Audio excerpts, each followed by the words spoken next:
A lot of you, I'm sure, are aware of how long the issue of the Mount Ashland expansion has been weighing on Ashland.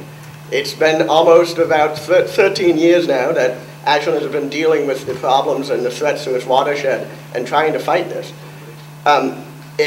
For those of you have only recently come to understand the issue or have perhaps been fighting it for 13 years, it can sometimes feel like this is one of those issues that will never end, that it'll just go on indeterminately in this sort of stalemate, and it's easy to get a little discouraged. It's just this never-ending struggle. However, with recent events, this is quite possibly going to be changing. It's going to be. Well, thank you all for coming and getting involved in this important issue.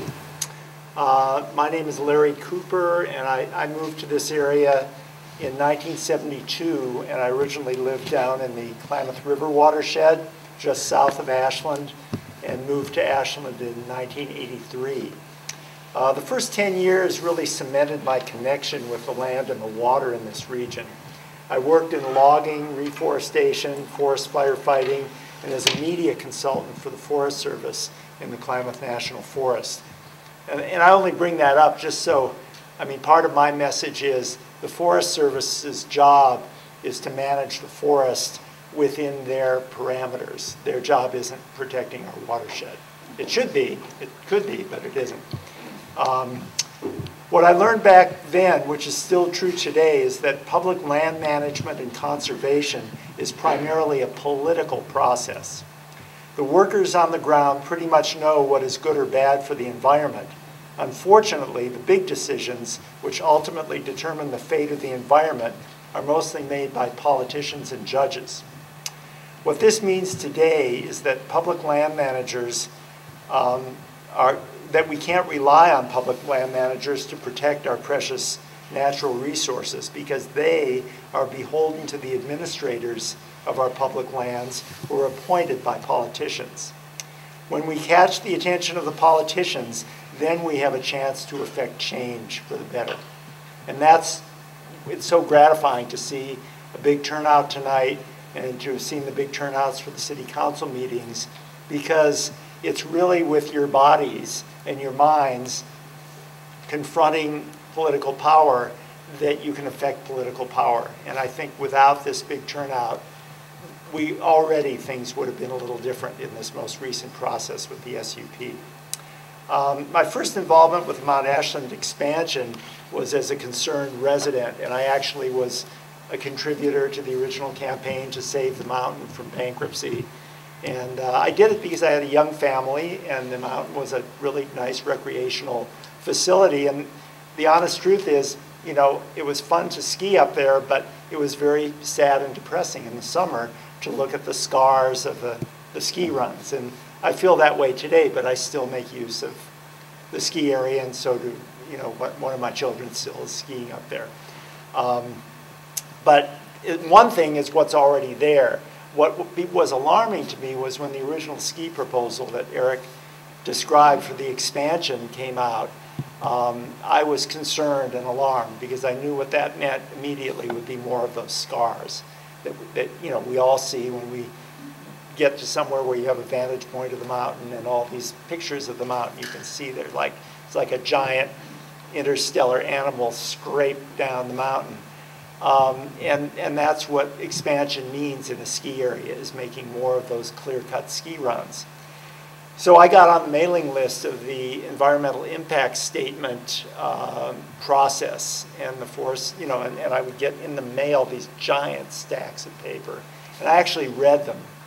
And what was interesting was, even though I'd gone up on the mountain and I'd worked for the Forest Service, I actually worked in the district in the Klamath National Forest that included right up to the edge of the ski area.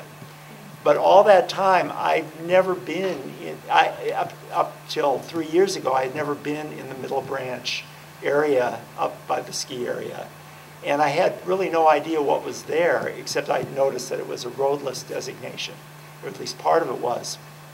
When I read the environmental impact statement, they pretty much laid it out. The Forest Service does a good job of sort of putting out a narrative of, what's there, what are we going to do, You know, what harm is it going to do, and what are we going to do to prevent or mitigate some of that harm?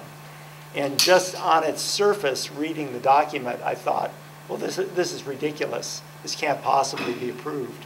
But of course, the political process approved it, and the appointees who administer the Forest Service region signed off on it. But we have to remember, these are people who maybe were appointed by the Bush administration, or, you know, have whatever connections they have with moneyed interests that have development plans that really don't include preserving the quality of our watershed.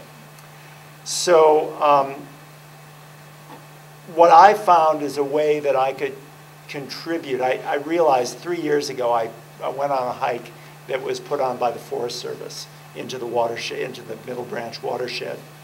And it was an interesting hike because it was about half people who were proponents, who were in favor of the expansion, and about half of the people were environmentalists like myself. And then there was Steve Johnson from the Forest Service, who was sort of the person for the government who's shepherded this process through.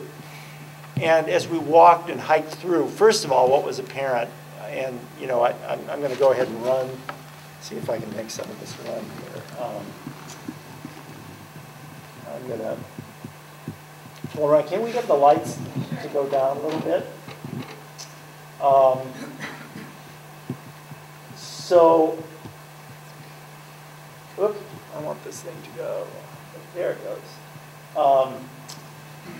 Anyway, what became apparent to me is that not only was this a very delicate watershed and forest, but it was exceptionally beautiful and exceptionally different than the part of the mountain that had already been developed in ski runs. And you know, I sort of made a vow on that hike that I'd do whatever I could to work to protect the watershed and to protect that area. I never really had that connection. I mean, when I worked in the woods before, I was always working in clear-cut blocks. You know, it always was a wasteland. And, you know, I'm a hiker and backpacker, and those places are, you know, usually somewhat far away from the industrial forest.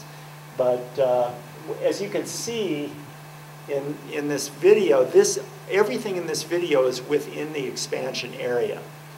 Now, I can't say, there's definitely one place there's either going to be a stream crossing or something. There happened to be a yellow tag there. But otherwise, you know, some of this would be protected by the Forest Service plan, and some of it would be right next to, or in the case of the trees you've seen, I'm certain that many of those would be part of the clear cuts to create the runs. And I think what people can see from this, and one of the things you should take note of, we can look back later when there's the discussion of the slide hazard up there, is that the natural process is, I mean, this is basically the creek, but the creek, you know, thousands of feet above Ashland. I mean, probably more than 4,000 feet higher elevation than we are here. And it's not just a little trickle or a little spring. I mean, it's full out, and these are all separate. There's probably in this video 2 or 3 separate branches of the Middle Branch, or whatever, or tributaries. And I think that now that there's more hikes going on up there, people are getting to know that this, and this is the current ski area. I mean, this is the bottom of one of the runs. And this is what we want, this is what we do not want to have happen. I mean, you could, I'm going to stop with that now and just make a comment on that. You know, to be fair to Mount Ashland Association, those clear-cut scars up on the mountain, they have worked diligently and hard on a few of them to try and restore some vegetation so they aren't quite as erosive. But the fact is, as you saw at the end of the video, they also have runs that are deserts and that are eroding. And this was all shot just a few months ago. So I think that it really is up to the people to come forward and tell elected representatives and Mount Ashland board members that actually, you know, we don't want more of this on the mountain. And besides anything else, we never want it in the most critical part of our watershed. It makes no sense. Thank you.